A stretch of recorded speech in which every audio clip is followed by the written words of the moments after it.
Hi folks, you're with Tacitus today at your Pushback channel, and thank you for joining this live stream, or radio stream I should say. In this essay I'd like to talk about a campaign, a propaganda campaign that's going on pretty much worldwide, or at least in the Western world, and particularly the English-speaking world, which where these sort of crazy things seem to kick off, where the staffers in the various parliaments and congresses and House of Representatives and Senates and so on across the Western world, the staffers are allegedly getting together to form action groups or even unions in some cases to fight back, those stunning and brave women, fight back against sexual harassment in the parliaments and in the congressional buildings and so on. Now, I don't know if that's happening, but it's only men that do it,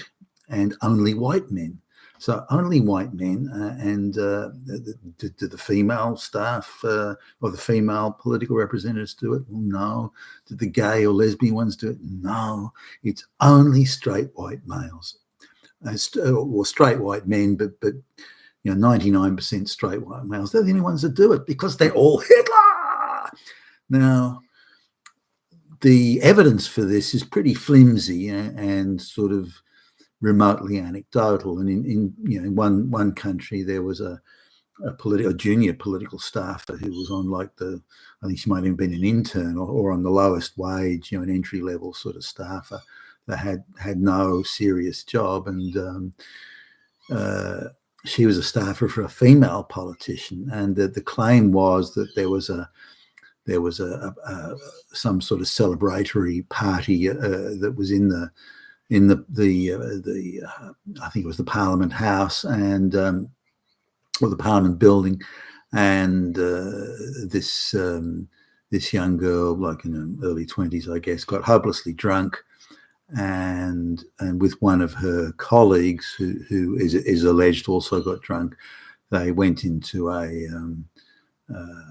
one of the rooms of one of the politicians, and the young woman fell asleep. Now, woke up and thought that she might have had not rape but sex without her consent. Now, this is the technicality that because she was drunk, she couldn't give consent, as in the legal sense of consent. Therefore, it was an illegal act if she had sexual relations, even though she may have been consenting. Because the alcohol, consent could not be given. Therefore, any consent given is invalid. It is therefore sort of a form of rape, I guess. And the feminists sort of love these sort of vague definitions. So anyway, she didn't do anything about it, but claimed that if she'd had more support and more encouragement, you go and get that damn Hitler, that damn fascist white Nazi, you go get him, you finish him off, you send him to prison based on an allegation, don't you hesitate, you get that motherfucker. If she'd had that sort of support, then she would have acted and filed a formal complaint. But instead of that support, rabid support like that, what she got was people saying, well, do you have the evidence? Are you sure it happened? I mean, you fell asleep. You don't know. Maybe it did. Maybe it didn't. Do you know? Can you produce enough evidence to suggest that it did happen? And it's, I don't know. And, I'm not sure. And now she was advised that if a rape allegation was filed, that the man who was allegedly involved could potentially go to prison for quite some years. So this is not something you enter into lightly, or something you just do blithely, or something you do to cover up your own embarrassment, or to cover up your own inadequacies. Not something. So anyway, she was told about this, and so she didn't file any charge or formal complaint. And by the time she did, there was no DNA evidence, so it's just her allegation. But even in spite of that, just an allegation with no supporting or corroborating evidence at all, the matter is still, as I understand it, going to court. So it's insane. But there you have it. Such is the madness of our times and the abuse and corruption of our legal system. Um, so so with allegations like that and the flimsy evidence like that, it's not hard to say that the harassment of women is all pervasive. Now, according to politicians that I've spoken to, that when they put out a memo that they're looking for staffers, some of which are paid, shit money, but looking for staffers, the young women flock to it. This idea of being next to all that power, all those Arab sheikhs and princes and all that sort of thing.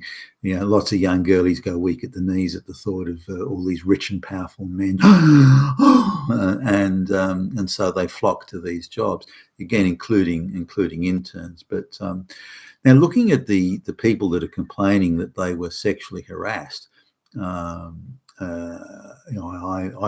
don't believe that those people were harassed.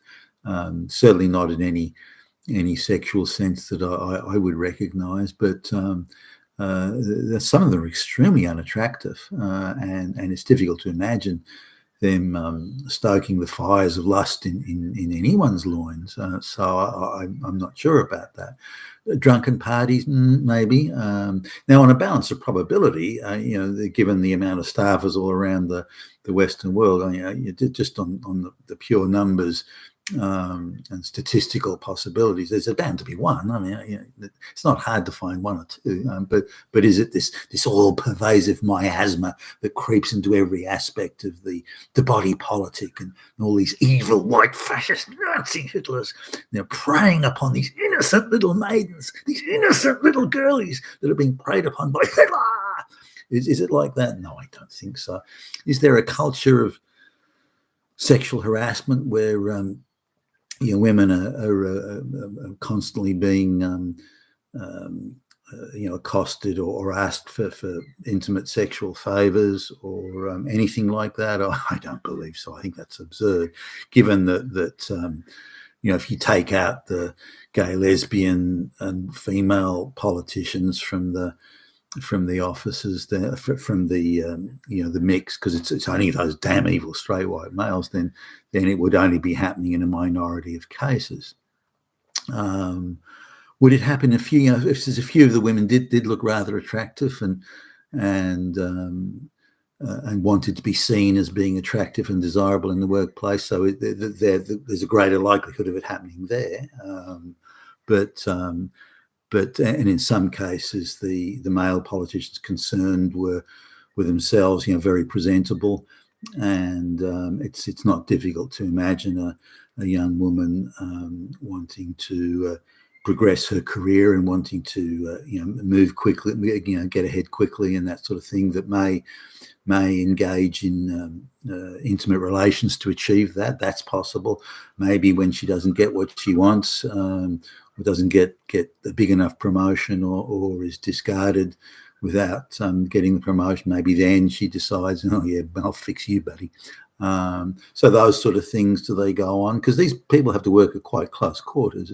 It's not impossible to believe that relationships don't occur. I'm sure they do. Are they all sexual harassment or an approximation of rape? Well, no, that's utterly absurd. And the people that are making these complaints the most loudly are very much part of a political activist front, whether it's through NGOs or various other sort of propaganda campaigns. So I don't believe that's happening. I think this is a coordinated effort to try and scare straight white men, or straight men for that matter, out of Parliament. You look at the if you're a politician wanting to do the right thing for the people and pushing back against the globalists, make no mistake, they can produce some little tiny waif of a woman who, he raped me. They can do that on demand, just a drop of a hat, snap of the fingers. They can do that, and next thing you know, the politician is having to fight a serious battle in the media and possibly through the courts to clear his name. And then you've got the stress of that. The media would be all over it. They'd be directed to be all over it and really make a good chase of it. His children and his wife would be harassed, and it'd be very intrusive investigations, and he'd be constantly required to deny things and so on. So So that would scare, I think, many reasonable people that want to represent the citizenry. That would scare them away, and they would think, shit, do I really need this shit? Because the money isn't really that good. So they would probably, so the solution, though, that these activists claiming that sexual harassment is everywhere and all pervasive and poor little helpless girlies and that sort of thing. The solution, of course, is to get rid of straight white men from Parliament and from all the Congresses and the Senates and so on. Just get rid of them. The problem goes away because, as we know, those straight white men are all Hitler. So if they got rid of, then there's no sexual harassment, and all those little girlies will be safe. And they can go to sleep in their beds at night knowing that they will be safe today and forevermore. You've been with Tacitus today, your Pushback channel, and thank you for listening.